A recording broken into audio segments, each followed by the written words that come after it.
Hello, everyone. Welcome back to our In the Inbox series. We are on question number 94 this week. We have 93 other great questions that have been answered before this, so be sure to tune in after listening to this one. But we're going to just jump right in and answer this question from John.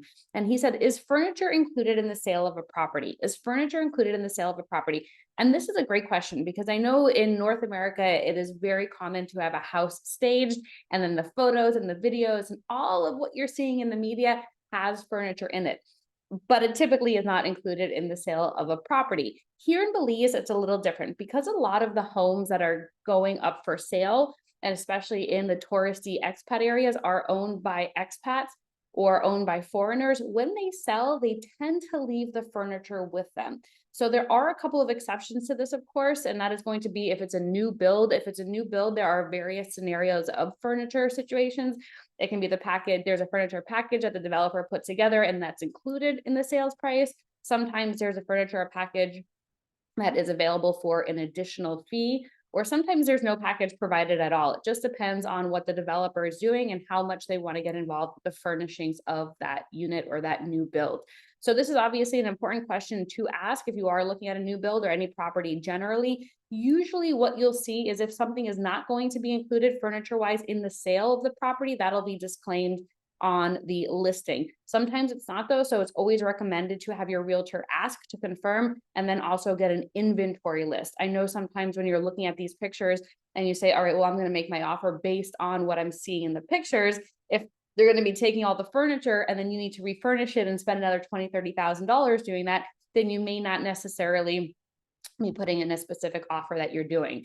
Another scenario that you'll tend to find is if it's a local or an expat who's relocating to somewhere else in the country, they may not be leaving the furniture behind. So just again, ask the realtor to double check to make sure that the furniture is included, because that typically is standard, especially if it is a foreigner who owns the property who's selling it. So just ask. And I think sometimes people forget how difficult it can be, maybe not difficult, but how patient you need to be when you are furnishing a property. Here in Belize, we don't have IKEA, we don't have Ashley. Well, we do actually have an Ashley's on the mainland, but we don't have those big furniture stores that we tend to have in other countries.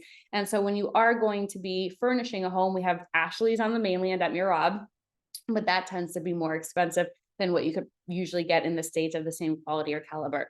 We also have a lot of local woodworkers that make custom pieces that also tends to be more affordable than shopping at these bigger stores or importing furniture. However, understanding that if you're buying a property that's unfurnished, you will have to spend a little bit of money to get the furniture into your property, especially furniture that maybe is a certain quality or caliber that you're looking at. So I do know a lot of people who have imported before. That is something that is possible to do. Certainly not impossible. It may just cost a little bit more than you're used to for the shipping fees and the duties and customs. But when you're looking at a property and they're advertising the property through media, you can typically expect that what they're showing you in the property is going to be part of the sale unless it's otherwise noted. But again, always double check, have your realtor double check to confirm that, because I have seen scenarios before where that was not necessarily the case and there was no disclaimer either. So that's going to be important for you as you are putting in your offer. If you're planning to spend time here in Belize, we have a handful of resources for you. This is just one of the many. This is a lifestyle guide that you must know, information that you must know if you're planning to relocate or spend time here in Belize.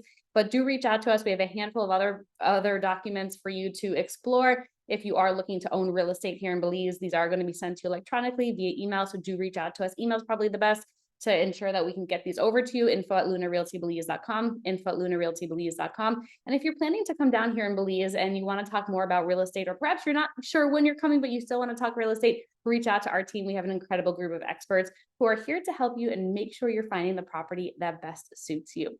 All right, everyone, thank you so much for tuning into this week's session, and I look forward to seeing you next week. Bye-bye.